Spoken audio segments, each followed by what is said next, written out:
Veltar's 6 eyes stared at the screen in shock. The blue alien had worked at the monitoring station for 20 years. He had seen many ships come and go through Sector 7, but nothing like this. The energy readings made no sense. The computer kept showing error messages. Veltar hit the scanner with his thin hand. Still the same impossible numbers. "Commander HFY," Veltar called out. His voice shook a little. "You need to see this." The tall purple commander walked over. Her scales clicked on the metal floor. She looked at the screen, and her forearms went stiff. "Run the scan again," she said. Veltar pressed the buttons. The same readings came back. A massive ship was coming toward their sector. The energy it gave off was beyond anything in their records. "What race builds ships like this?" HFY asked. "I don't know," Veltar said. "The computer can't match it to any known species. The power levels they're impossible." Far away in space, the USS Liberty moved through the stars. Captain Jake Morrison sat in his chair on the bridge. He was a tall man with brown hair and calm eyes. He had led many missions for Earth's space fleet. "How long until we reach the new sector, Lisa?" he asked. Navigator Lisa Grant looked at her charts. She was young with red hair and quick fingers on the controls. "About 2 hours, Captain. We should drop out of hyperspace right at the edge." "Good," Jake said. "Danny, how are the engines running?" Chief Engineer Danny Rodriguez smiled from his station. He was a short man with dark skin and hands that could fix anything. "Perfect, Captain. These new fusion drives are amazing. We're going faster than any Earth ship before us." Weapons Officer Katie Bell sat nearby. She was blonde and serious about her job. "All systems are green, Captain, though I hope we don't need weapons out here." "This is a peaceful mission," Jake said. "We're here to explore and maybe meet new friends." Back at the monitoring station, alarms started going off. Red lights flashed everywhere. More alien workers rushed to their stations. "The ship is slowing down," Veltar reported. "It's about to drop out of hyperspace. Alert all nearby fleets," HFY ordered. "Send a priority message to the capital. Tell them we have a situation." "What kind of situation?" asked Yexmore, the station's security chief. He was covered in thick armor and carried many weapons. "Unknown," HFY said. "But look at these power readings. This ship could destroy our entire station without trying." The USS Liberty dropped out of hyperspace. It was huge and white with blue markings. Strange energy fields glowed around it. To the aliens watching, it looked like a ship built by gods. "New contacts on sensors," Katie said. "Looks like a space station about 50,000 kilometers away." "Any signs of life?" Jake asked. "Yes, sir," Katie said. "Lots of it. The station is full of people, but I'm getting strange readings from their technology." "Strange how?" "It's very basic, Captain, like they're using old computers and simple engines. Much older than our stuff," Jake nodded. "Lisa, take us closer, but go slow. We don't want to scare anyone." At the monitoring station, panic was spreading. The unknown ship was coming toward them. Every alien worker was afraid. "Send a message to all military bases," HFY ordered. "Tell them to ready their fleets. This could be an invasion." "Commander," Veltar said, "I'm reading something strange. The ship's weapons are not powered up, and they're moving very slowly." "Maybe it's a trick," Yexmore said. "They want us to think they're peaceful." "Or maybe they really are peaceful," HFY said, but she didn't sound sure. On the Liberty, Jake studied the alien station. It was built from many connected parts. Ships came and went from docking bays. Everything looked normal. "Should we try to talk to them?" Lisa asked. "Yes," Jake said. "Katie, open a channel on all frequencies. Let's see if they want to chat." Katie pressed buttons on her station. "Channel open, Captain." Jake cleared his throat. "This is Captain Jake Morrison of the Earth ship USS Liberty. We come in peace. We're explorers from the planet Earth. Can anyone hear us?" The message reached the monitoring station. The aliens heard words they didn't understand, but their computers worked to translate them. "They're trying to talk to us," Veltar said. "The translation says they come in peace. They say they're explorers." "Don't trust it," Yexmore said. "Any race that builds ships like that must be dangerous." "But what if they're telling the truth?" HFY wondered. She thought about the choice she had to make. The unknown ship was powerful beyond belief. If it wanted to attack, they couldn't stop it.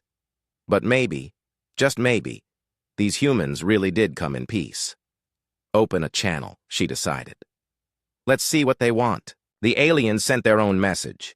Jake listened as his computer translated their words. Unknown ship.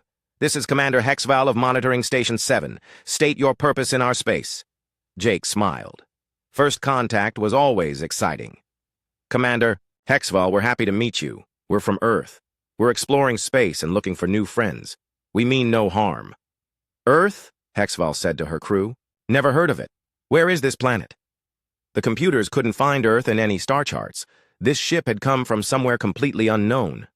We need to report this to the capital right away, Hexval said. This changes everything. As the two ships talked, neither side knew that this moment would change the galaxy forever. The humans thought they were just meeting new people. The aliens thought they might be facing the end of everything they knew. But one thing was certain. The galaxy would never be the same again. 3 days later, Admiral Kexthul arrived at the edge of Sector 7. He brought 3 of the Zephyrian Empire's best battle cruisers. Each ship was 2 kilometers long and carried enough weapons to destroy a small moon. The Admiral was old and wise. His blue skin was covered in scars from many battles. He had fought pirates and rebels across the galaxy, but he had never seen anything like the human ship. "Show me the readings again," he said to his science officer. Texlar pointed at the screen. "The power output is beyond our understanding, Admiral.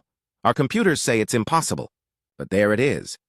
"And they claim to be peaceful?" Kexthul asked. "Yes, sir. They've been talking with the monitoring station for 3 days. They seem friendly, but what? They keep asking questions about our technology. They want to know how our engines work, how our weapons are made. It feels like they're studying us." Kexthul nodded.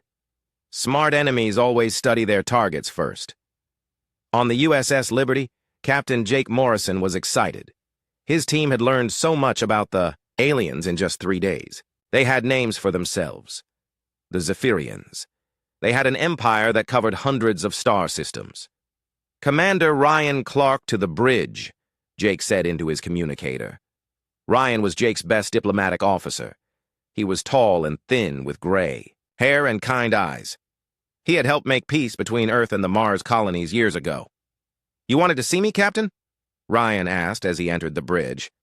"The aliens want to meet face to face," Jake said. "They're sending Admiral Kexthul to a neutral space station called Harmony Point. I want you to lead our team." "I'd be honored, Captain. Who else should come?" "Take Amy Foster for languages and Nick Turner for cultural studies. They should help us understand these people better." Amy Foster was young and smart. She had learned 12 human languages before, joining the space fleet. Now she was working on alien speech patterns. Nick Turner was older and had studied many different cultures on Earth. At the space station, beings from many different races worked together. The station was a place where different species could meet and trade. It was neutral ground where no one could fight. The human shuttle arrived first. Ryan stepped out with his team. The aliens at the station stared at them. Humans looked different from any race they had seen before. 2 arms, 2 legs, and strange hair on their heads.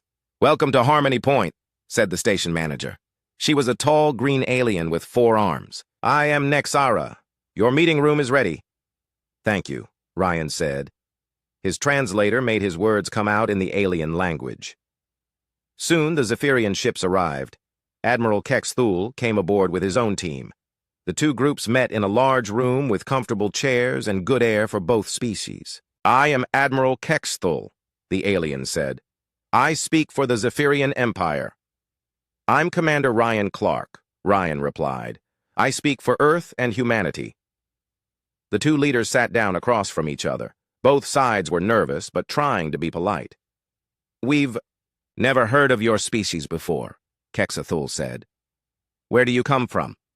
Amy Foster used her computer to show a star map. "Our home system is about 500 light years from here. We call our planet Earth." "That's very far," Kexthul said. "How did you travel so far so fast?" "Our ships use fusion drives with hyperspace jumping," Nick Turner explained. "It's pretty basic technology for us."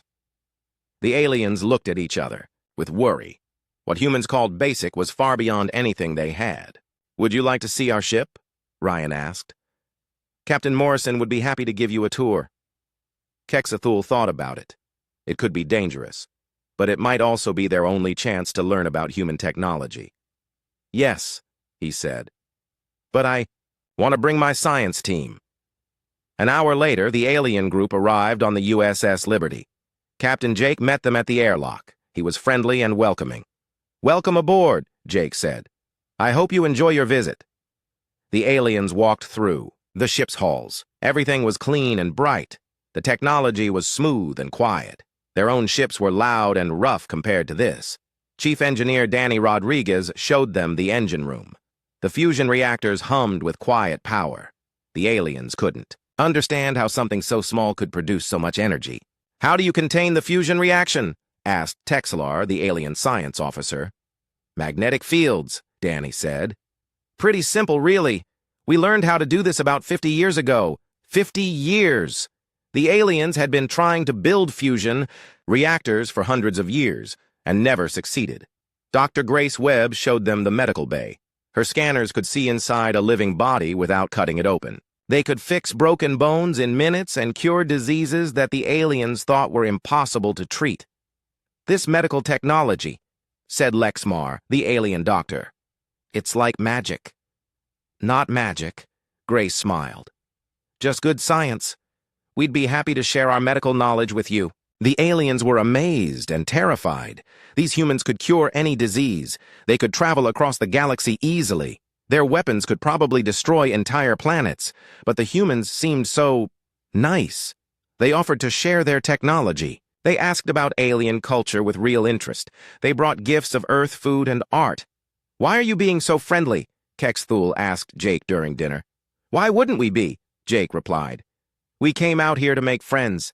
Earth can be lonely sometimes. It would be nice to have neighbors." "But you could easily conquer us," Quetzalcoatl said.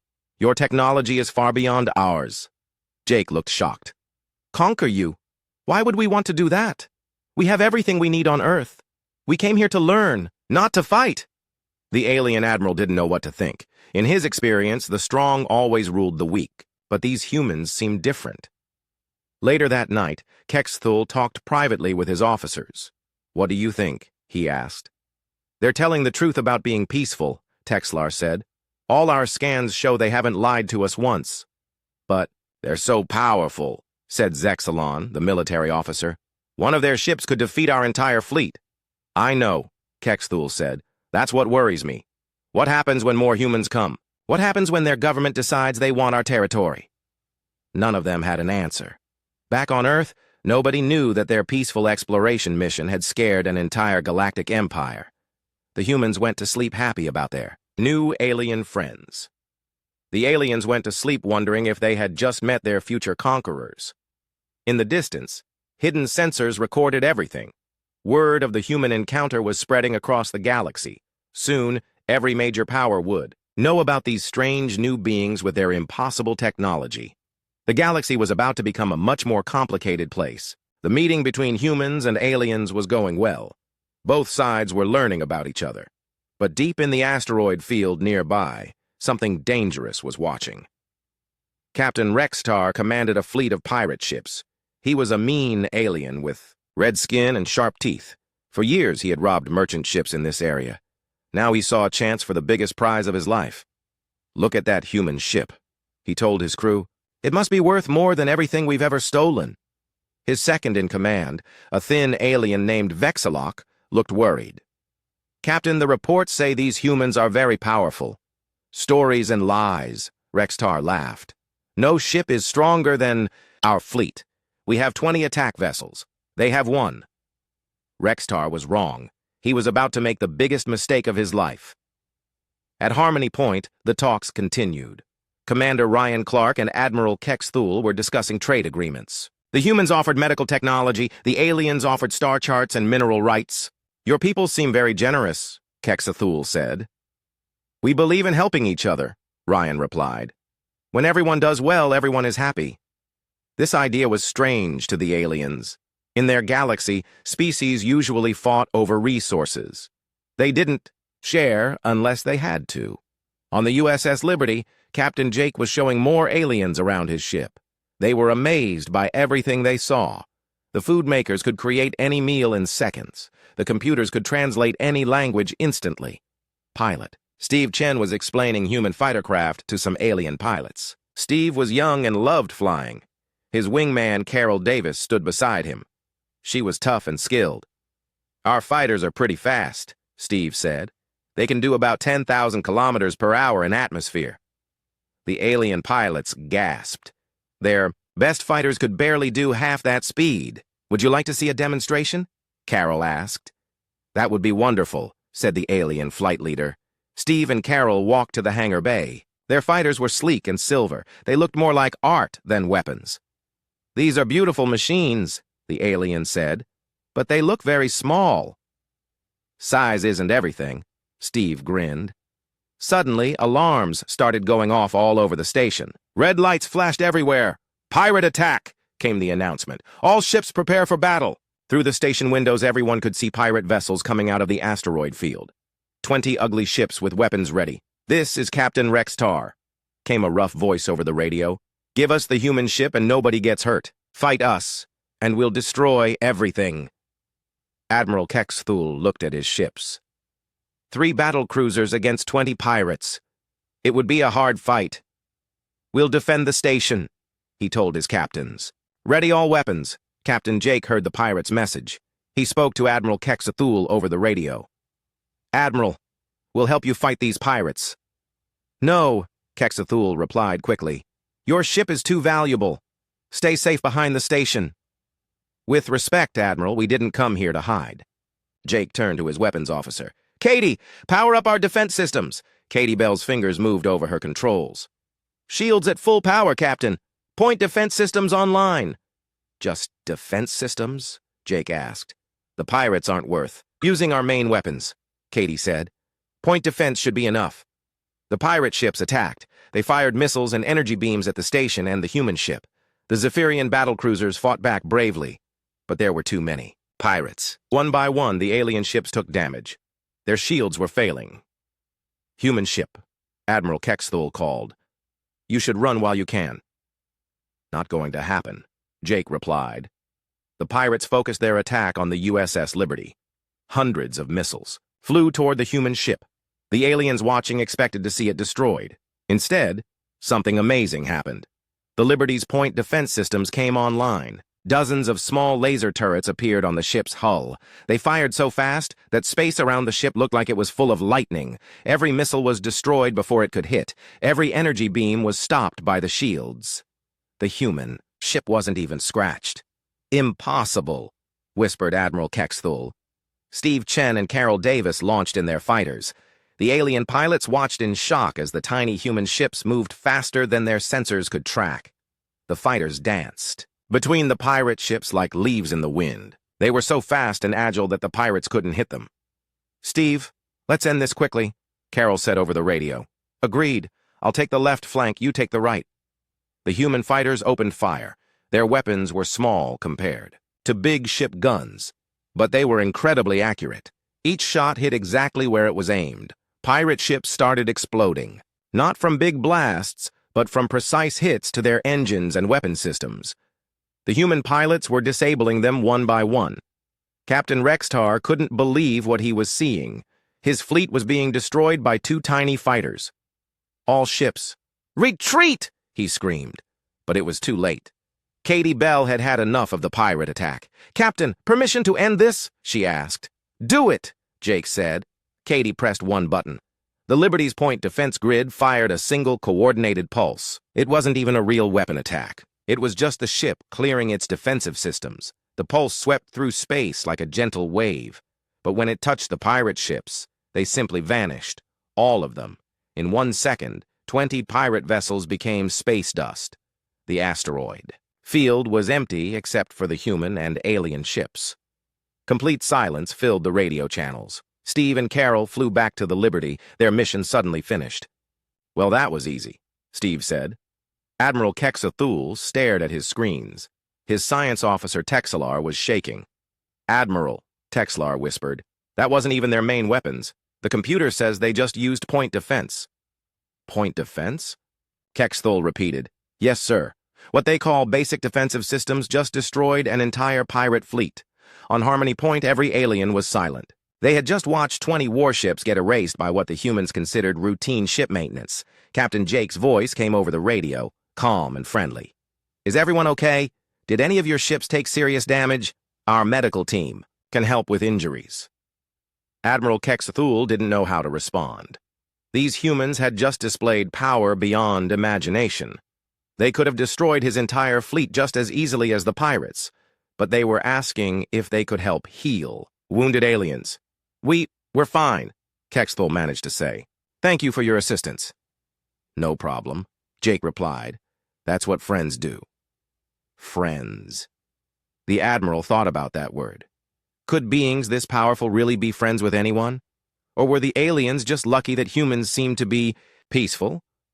Word of the battle spread quickly across the galaxy. Within hours, every major empire knew what had happened. The humans had destroyed 20 warships without even trying. Some alien leaders started building bigger fleets. Others began looking for places to hide. A few wise ones began preparing gifts for their new human neighbors. The galaxy had just learned that a new power had arrived. A power that could change everything. But the humans still didn't understand what they had done. To them, it had just been a small fight with some pirates. They went back to their peaceful talks about trade and friendship. They had no idea that the galaxy would never feel safe again. On the grand planet Nexus Prime, emergency alarms rang through the massive council chambers. Representatives from 12 major galactic civilizations rushed to their seats. Nothing like this had happened in over 1,000 years.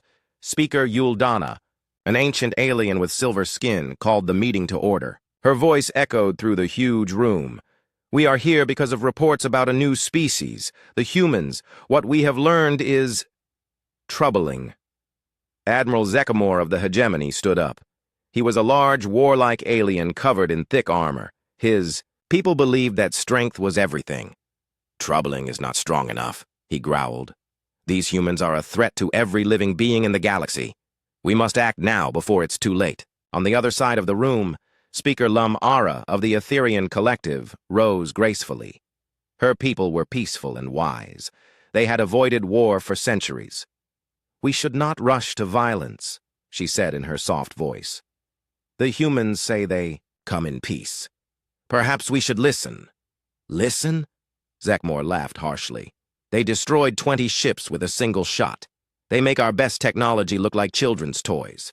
When they decide to conquer us, we'll have no chance to stop them.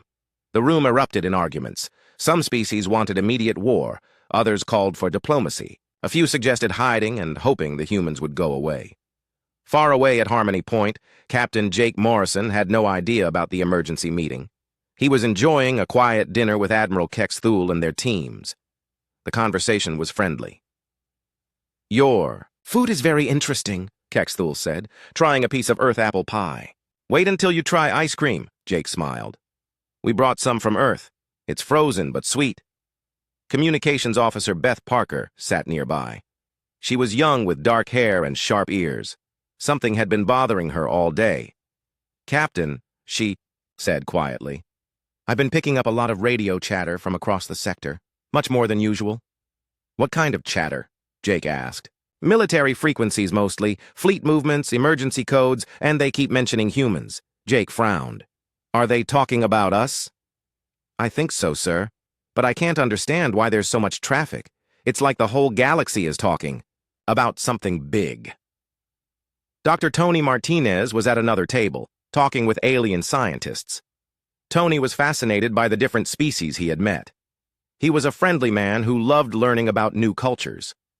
Your species is very adaptable, one alien scientist told him. We've never seen anything like it. What do you mean? Tony asked.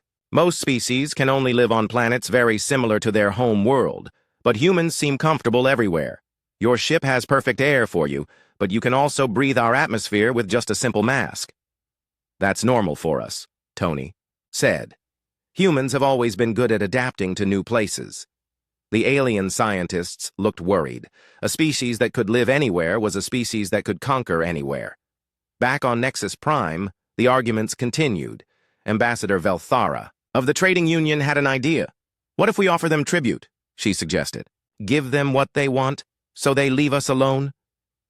What could we possibly give them? Asked Counselor Nexthon of the Science Coalition. They have technology we can't even understand. What do they need from us? Maybe they want slaves, Zekmore said darkly. Species this powerful always want slaves. Speaker Lumara shook her head. The reports say they offered to share their medical technology freely. Does that sound like conquerors to you? It sounds like they're trying to trick us, Zekmore replied. The debate went on for hours. Some leaders wanted to send massive fleets to destroy the humans before they could spread. Others wanted to hide their civilizations and hope to be overlooked. A few brave ones suggested actually trying to talk with them. At Harmony Point, Admiral Kexthul received a secret message. He read it, and his face went pale. Is everything all right? Commander Ryan Clark asked. I need to speak with my government, Kexthul said. Excuse me. He left the room quickly. Ryan wondered what had upset the alien admiral so much. In his private chambers, Kexthul called his superiors on a secure channel. Admiral, came the voice of his commander. You need to return to base immediately. The whole galaxy is mobilizing. Mobilizing? Against the humans? Some want to fight them. Others want to hide from them. The hegemony is gathering the largest fleet in history. They plan to attack the human home world. That would be suicide, Kexthul said. You didn't see what I saw. Their defensive systems alone could destroy our entire navy. I know. But fear makes people do stupid things. How many humans are there? I don't know. They've only sent one ship so far. Find out. We need to know if there are millions of them or billions. The galaxy's future might depend on it. Back in the council chambers, the arguments reached a peak. Zekmore was demanding immediate action. Every day we wait. They get stronger, he shouted. We must strike now while they only have one ship. And what happens when we attack their home planet and fail? Asked Speaker Lumara. What happens when billions of angry humans come looking for revenge? The room went quiet. Nobody had thought about revenge before. How many humans do you think there are? Asked Ambassador Velthara. Unknown, replied Counselor Nexthon. But their ship suggests a very advanced civilization. There could be billions of them, maybe more. The silence stretched, longer. If humans had billions of people and technology like that ship, they could conquer the entire galaxy easily. Maybe, said Speaker Lumara slowly. We should try being their friends instead of their enemies. At Harmony Point, Captain Jake was getting ready for bed when Beth Parker rushed to find him. Captain, you need to hear this, she said. She played a recording of alien transmissions she had intercepted. Even through the translation, the fear was clear. Emergency fleets mobilizing, threat level maximum, human menace, prepare for war. Jake listened with growing alarm. They think we're going to attack them? It sounds like it, sir. Half the galaxy is preparing for war. The other half is looking for places to hide. Jake sat down heavily. This was not what he had expected when they came to explore. Get me a channel to Admiral Kexthul, he said. We need to talk, right now. As Jake prepared to try to stop a galactic war, he couldn't help but wonder how everything had gone so wrong so fast. They had come in peace. They had offered friendship and trade. But somehow, their very existence had terrified an entire galaxy.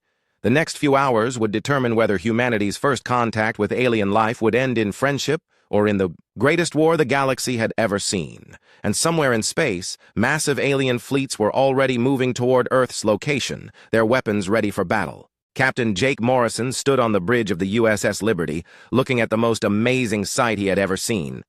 Hundreds of alien warships had arrived in Sector 7. 3 different fleets faced each other in a tense standoff. The Hegemony fleet wanted to attack Earth immediately. The Etherian Collective had come to protect the humans. The Zephyrian Empire was trying to keep peace between them. All because of one human ship that had come to explore. Captain, Communications Officer Beth Parker said, I'm getting messages from all 3 fleets.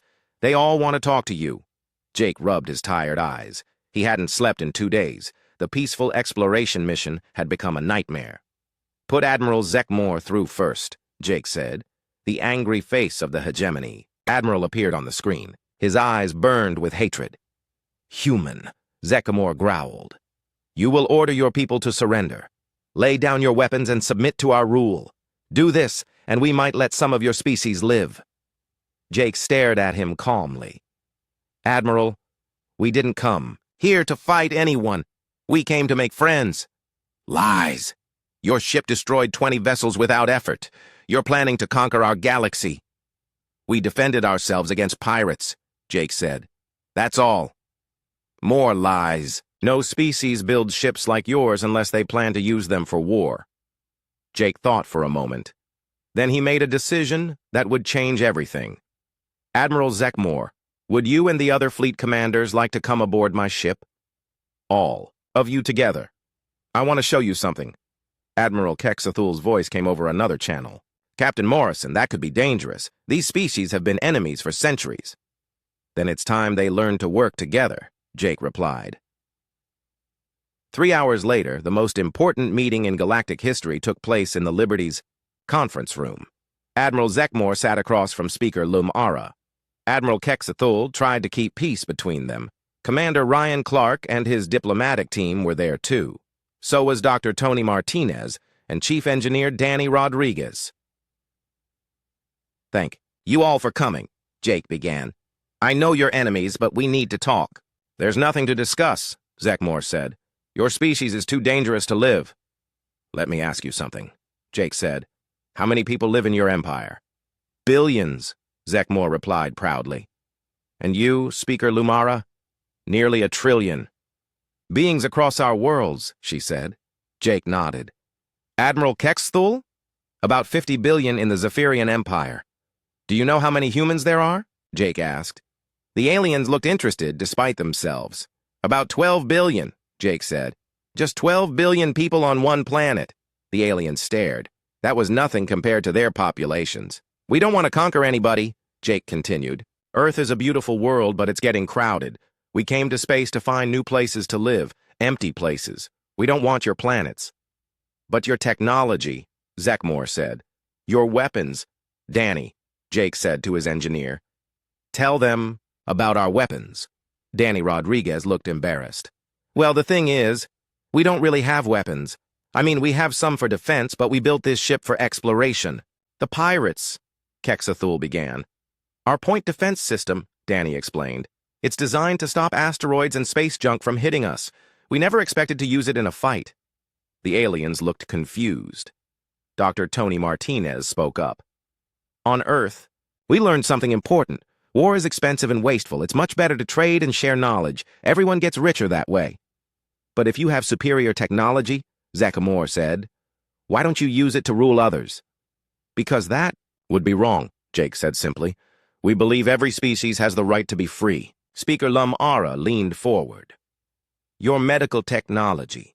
You offered to share it freely. Why?" "Because disease is everyone's enemy," Dr. Grace Webb said as she joined the meeting. "When we cure sickness, everyone benefits. Even us." "I don't understand," Zekmor said. He was starting to sound less angry and more confused. "Admiral," Ryan Clark said gently, "has your species ever had a plague? A disease that killed many people?" "Yes," Zekmor said quietly. "The Red Death took millions of my people centuries ago. With our medical technology, that could never happen again, to anyone. Isn't that worth more than conquest?" For the first time, Admiral Zekmor was quiet. "What do you want from us?" Admiral Kexthul asked. "Friendship," Jake said. "Trade, cultural exchange. There's so much we could learn from each other." "And if we refuse?" Zekmor asked. Jake smiled sadly. "Then we'll go somewhere else. The galaxy is big enough for all of us." The room was silent for a long time. Finally, Speaker Lumara spoke. "What kind of trade are you thinking about?" "Medical technology for star charts," Ryan suggested.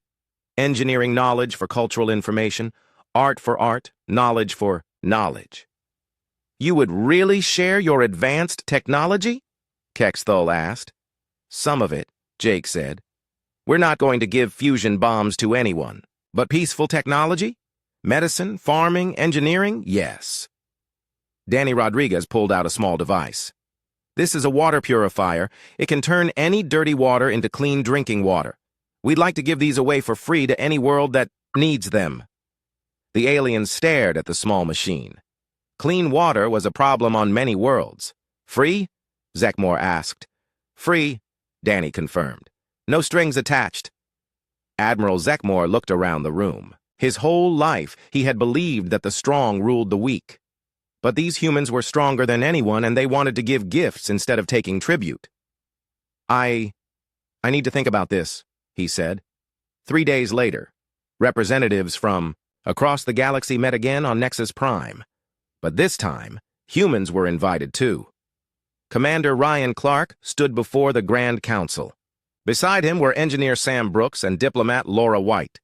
Sam was young and eager to help. Laura was experienced in making peace. The human government has authorized me to make this offer, Ryan said. We want to establish the Terran Galactic Cooperation Treaty. What does this treaty include? Asked Speaker Yuldana. Laura White stepped forward. Free medical technology for any world that needs it. Clean water systems for desert planets. Better farming methods to end hunger. All we ask for in return is friendship and the right to explore empty star systems. And if someone attacks us? Asked a nervous ambassador. Then they'll have to deal with all of us together, Sam Brooks said firmly. The vote was not even close. Only the most warlike species voted against the treaty.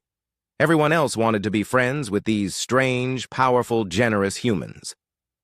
6 months later, Captain Jake Morrison stood on the bridge of the USS Liberty as it prepared to leave Sector 7.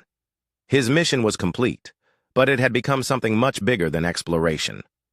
Captain, Lisa Grant said from her navigation station, we're getting a transmission from Earth. New orders. Jake read the message and smiled. It looks like we're going home, people. Earth is sending 12 more ships to explore the galaxy. 12 ships full of humans, Katie Bell said. The galaxy is going to be a very different place. Behind them, Harmony Point was busier than ever. Human doctors worked alongside alien scientists. Human engineers taught aliens how to build fusion reactors. Alien artists shared their culture with human students. Engineer Sam Brooks had stayed behind to help build the first human embassy. He was already working on plans for a new type of space station that would bring all the species together. Admiral Kex Thule visited the station often. He had become good friends with the humans. Sometimes he still couldn't believe how much his life had changed. A year ago, I was preparing for war, he told Sam over dinner. Now my grandchildren are learning human languages in school. Life is funny that way, Sam replied. You never know when everything will change. At the far edge of the galaxy, a few species still feared the humans. They hid on distant worlds and told stories about the terrible beings who could destroy fleets with a thought. But most of the galaxy was learning a new way to live. Instead of fighting over resources, they shared knowledge. Instead of fearing their neighbors, they worked together to solve problems. The humans had brought more than just advanced technology. They had brought hope. As the USS Liberty jumped into hyperspace toward Earth, Captain Jake Morrison thought about the future. Soon there would be humans spread across the galaxy. Some would be explorers like him. Others would be teachers, doctors, engineers, and diplomats. But all of them would carry the same message Earth had always believed in, that different people could live together in peace, that sharing was better than taking, that the universe was big enough for everyone. The galaxy had panicked when the first human warship entered their sector. Now they were grateful it had happened. Because sometimes the scariest thing that can happen is also the best thing, and the galaxy would never be the same again.